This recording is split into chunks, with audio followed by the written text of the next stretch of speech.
안녕하세요. 내차비입니다. 사사기 2부 성경 속 인과응보 2탄 사사 입다 이야기입니다. 내차비에 오신 것을 환영합니다. 입다는 사사기의 9번째 사사입니다. 입다는 므낫세 지파의 유력한 집안 길르앗 가문의 사람이지만 그의 부친 길르앗이 기생에게서 낳은 아들이어서 그 형제들이 그를 내쫓았고 그는 돕당에서 살아야 했습니다. 그 즈음 이스라엘은 암몬 족속의 압제 아래에 있었는데요. 그 압제 18년째에 암몬 족속은 입다의 형제들이 사는 길르앗에 와서 진을 치고 전쟁을 선포합니다. 그러니 길르앗 장로가 된 입다의 형제들은 암몬 족속 때문에 죽을 맛이었을 것입니다. 그러나 암몬 족속을 상대할 만한 용사가 없었죠. 그러던 차에 입다의 형제들은 알게 됩니다. 암몬 족속으로부터 아무런 피해가 없는 곳이 있었으니 입다가 사는 돕당이었고 그것이 입다 때문이라는 것을 알게 되는 거죠. 입다를 내치지 않았더라면 자기들도 암몬 족속에게 괴롭힘을 당하지 않았을 텐데 후회되었을 것입니다. 그래서 이제라도 자기들이 내다버린 입다를 모셔와야겠다 입장이 바뀐 것이죠. 해서 입다를 찾아갑니다. 우리가 암몬 자손과 싸우려 하니 와서 우리의 장관이 되어다오 동생아. 입다는 옛 생각이 났을 겁니다. 예전에 내가 그렇게 애원할 땐 날 미워하여 쫓아내고 한 번도 찾아오지 않더니 환란을 당하니까 나를 찾아오는군요. 그렇게 말을 했지만 그러나 잠시 뒤 입다는 형제들과 함께 싸우기로 합의를 했습니다. 형제들이 입다에게 파격적인 조건을 제시했기 때문이죠. 하나님 앞에서 입다로 자기들의 우두머리 장관을 삼겠다고 약속한 것입니다. 이렇게 해서 기생의 아들이라고 버려졌던 입다는 용사라는 이유로 형제들의 장관 우두머리가 되었습니다. 사실 그동안 입다도 암몬 족속에 저항하며 그들을 골칫거리로 여겨왔는데 그 골칫거리 암몬 족속 때문에 입다는 형제들의 장관이 될 수 있게 된 것입니다. 인생은 아무도 모르는 것입니다. 입다는 이 모든 일이 그의 눈물의 기도를 들어주신 하나님 때문이라고 생각하고 감사했습니다. 입다에게 암몬 족속은 어려운 상대가 아니었습니다. 그래서 이제 암몬 족속을 물리치고 와서 형들의 우두머리가 되어 그들을 호령하고 매운맛을 보여주는 것은 시간 문제였죠. 10년 또는 20년 묵은 채증이 내려가는 기분이었을 것입니다.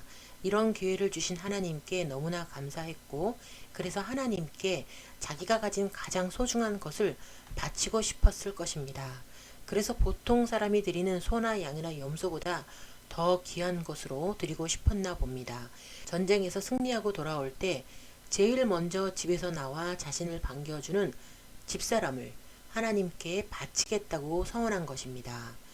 그런데 그날 밤 집에 돌아와 아내와 딸을 보며 아차했을 것입니다.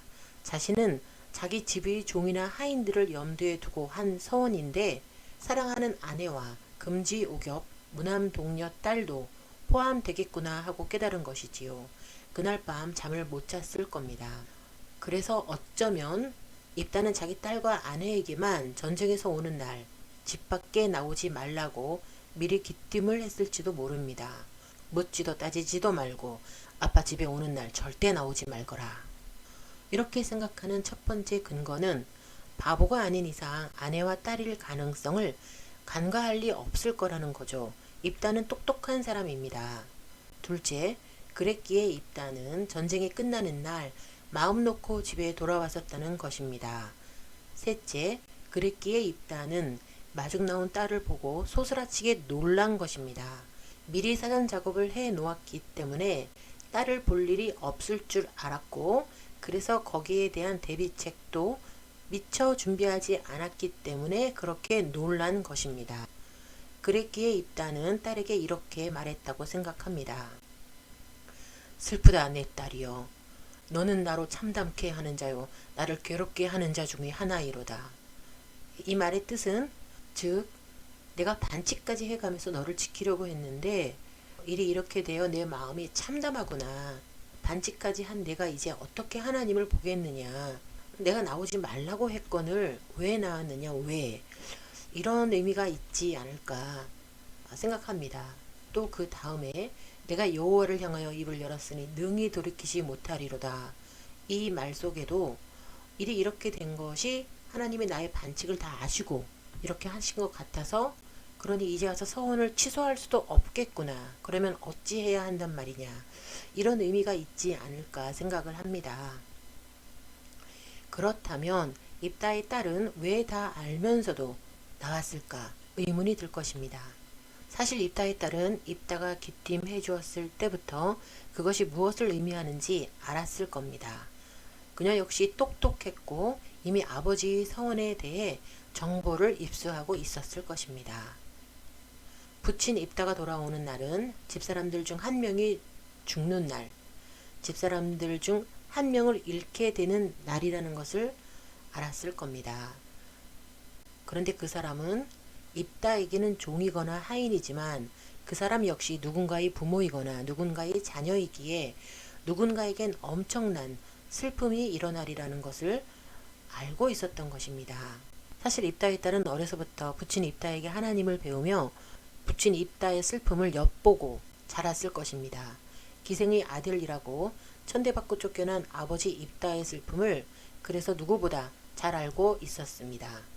그랬기에 입다의 딸은 자기 아버지로 인해 벌어지는 그 누구의 슬픔과 희생을 보고 싶지 않았고 막고 싶었던 것입니다. 이 서원은 아버지가 하나님께 잘 보이고 싶어 한 일인 줄은 알지만 방법이 잘못되었다고 아버지의 가실이라고 생각을 한 거죠. 그래서 전쟁이 끝나고 아버지가 오는 날까지 그녀도 밤마다 잠을 설쳐가며 고민했을 것입니다. 그리고 결론을 내리죠. 그녀의 결론은 아버지가 돌아오던 날 몇 명의 하인들은 멀리 심부름을 보내고 몇 명에겐 막중한 일을 시킵니다. 그리고 소매를 잡는 엄마를 뿌리치고 제일 먼저 뛰어나가 입다를 맞이한 것이죠. 그리고 얼굴이 새하얗게 놀라 얼음이 되어버린 입다를 오히려 위로했습니다. 나의 아버지여, 아버지께서 여호와를 향하여 입을 여셨으니 아버지 입에서 낸 말씀대로 내게 행하소서. 입다는 이 말을 듣고 옷을 찢으며 슬퍼했습니다. 입다의 딸은 차분하고 담담하게 2달의 시간을 요청했습니다. 친구들과 산에 올라가 자신을 위해 슬퍼하고 삶을 마무리하겠다 했습니다. 그런데 그 2달 동안 그리고 그녀의 사후에 그녀의 친구들과 사람들은 깨닫게 됩니다. 그녀의 희생이 집의 종들과 부친 입다를 구하기 위한 그녀의 의도적인 계획들이었음과 그녀의 선택이었음을 알게 되는 거죠. 너무나 숭고하고 아름다운 그녀의 사랑과 희생에 모든 이들이 감동했고 흐느끼고 애곡했습니다. 그녀의 친구들과 이스라엘 여인들은 그래서 해마다 4일 동안 그녀를 추모했습니다. 입다는 사사가 된 후 6년을 더 살고 죽었는데요. 수명이 길지 않았죠. 우리 사회의 많은 사람들은 부유하고 유력한 자들이 가난하고 무력한 사람들에게 갑질을 하면 비난합니다.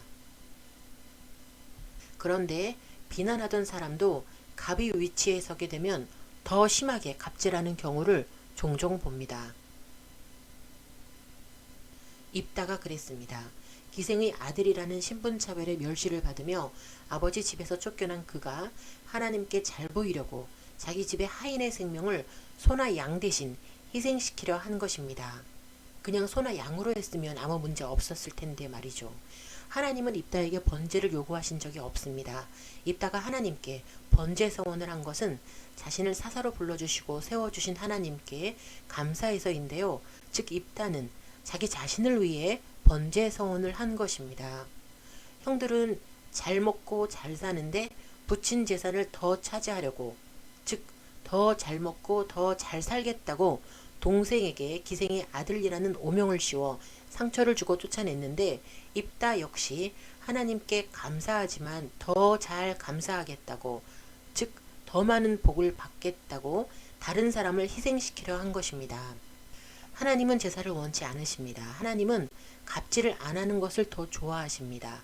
기생의 아들이라고 입다를 쫓아낸 형들의 행동과 하인들의 목숨이라고 소나 양 취급을 한 입다의 행동, 자신의 행복을 위해 사회적 약자를 함부로 희생시키는 갑질을 하나님은 싫어하십니다. 하나님은 말씀하셨습니다. 나는 자비를 원하고 제사를 원치 아니한다. 나는 번제보다 하나님을 아는 것을 원하노라. 호세아 6장 6절. 또 말씀하셨습니다. 자랑하는 자는 이것으로 자랑할지니 곧 명철하여 나를 아는 것과 나 여호와는 인애와 공평과 정직을 땅에 행하는 자인 줄 깨닫는 것이라.